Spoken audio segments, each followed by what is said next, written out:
Halo marketers, kita kembali dalam 10 Minutes Industry Update. Saya Martani, Industry Head Resources, Infrastructure, and Utilities Maklas Inc. Pada episode kali ini, saya akan membahas 5 update dari industri Resources, Infrastructure, and Utilities selama sepekan terakhir. Kita masuk ke update yang pertama. Beton Jaya Manunggal membidik penjualan 122 miliar rupiah di tahun ini. Dikutip dari kontan.co.id, produsen besi beton PT Beton Jaya Manunggal Tbk membidik pertumbuhan bisnis sekitar 5% di tahun 2021. Meski di tengah pandemi COVID-19, Beton Jaya Manunggal optimis target tersebut dapat tercapai. Direktur Beton Jaya Manunggal, Adi Susanto, mengatakan prospek penjualan di tahun ini masih cukup bagus.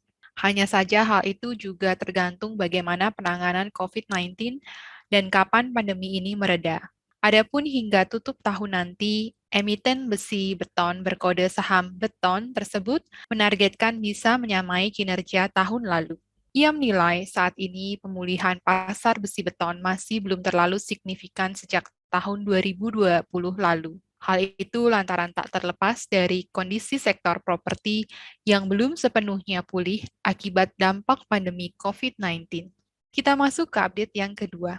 PT Timah Tbk kembali menanam mangrove di kawasan Pantai Teluk, Desa Kundur. Tanaman mangrove ini merupakan salah satu bentuk reklamasi laut yang dilakukan PT Timah Tbk. Tanaman mangrove ini dilakukan secara berkala. Pada awal tahun 2021 lalu, PT Timah Tbk wilayah operasi Kepulauan Riau dan Riau juga telah melakukan penanaman sekitar 5.000 batang mangrove. PT Timah Tbk melibatkan masyarakat dalam menanam mangrove. Tanaman mangrove ini juga merupakan upaya perusahaan dalam ikut melestarikan habitat serta menjaga ekosistem laut untuk meminimalisir terjadinya abrasi pantai. Kita masuk ke update yang ketiga. PT Pupuk Kaltim atau PKT yang merupakan anggota holding dari PT Pupuk Indonesia Persero, Pupuk Kaltim saat ini memiliki 5 pabrik urea berkapasitas 3,4 juta ton per tahun, 5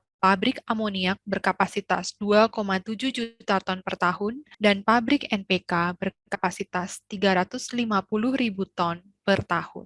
PT Pupuk Kaltim berdiri pada tanggal 7 Desember 1977.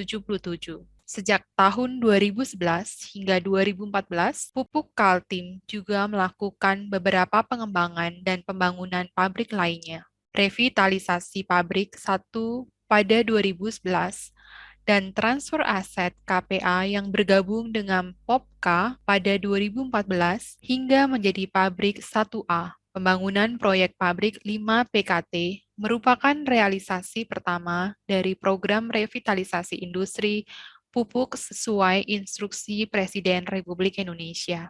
Program ini bertujuan menambah kapasitas produksi urea dan amonia. Pabrik 5 diresmikan pada 19 November 2015 oleh Presiden Republik Indonesia Joko Widodo. Selain itu, Pupuk Kaltim juga memiliki fasilitas pendukung lainnya, seperti boiler batubara, 6 gudang urea, 6 dermaga, 3 tangki amoniak, laboratorium yang terakreditasi. Pupuk Kaltim juga memiliki jasa pelayanan pabrik yang menyediakan beragam jasa pemeliharaan dan perbaikan pabrik, serta dilengkapi dengan fasilitas untuk melakukan fabrikasi sejumlah suku cadang. Kita masuk ke update yang keempat. Untuk memenuhi pasokan listrik ke seluruh penjuru negeri, PLN berhasil menyelesaikan 3 proyek infrastruktur di tengah masa pandemi. Salah satunya, PLN UIP JBT berhasil mempercepat pembangunan infrastruktur dengan nilai investasi sebesar 104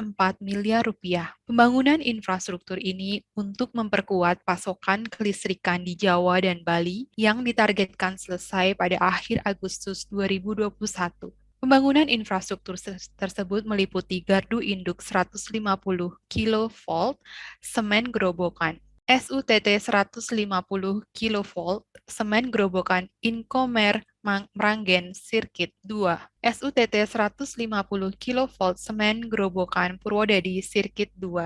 Kita masuk ke update yang kelima.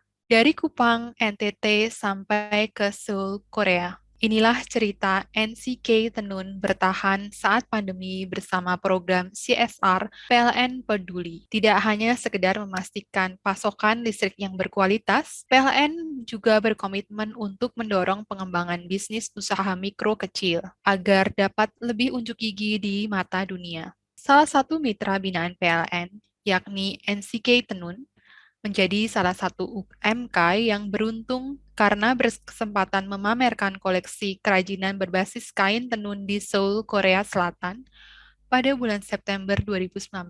Kesempatan NCK Tenun mendapat etalase di Seoul merupakan pengalaman yang tidak terlupakan oleh Carolina Yunita Liwu Langi, perintis usaha kerajinan tenun sejak 2018. Menjadi mitra binaan PLN seperti anugerah dari Tuhan karena diberikan bantuan pemodalan untuk mendukung pengembangan gerai NCK. Marketeers, demikian 5 update dari Industry Resources Infrastructure and Utilities. Jangan lupa like, komen, dan subscribe di kanal Marketeers di YouTube. Saya Martani beserta segenap tim yang bertugas undur diri. Stay safe, stay healthy.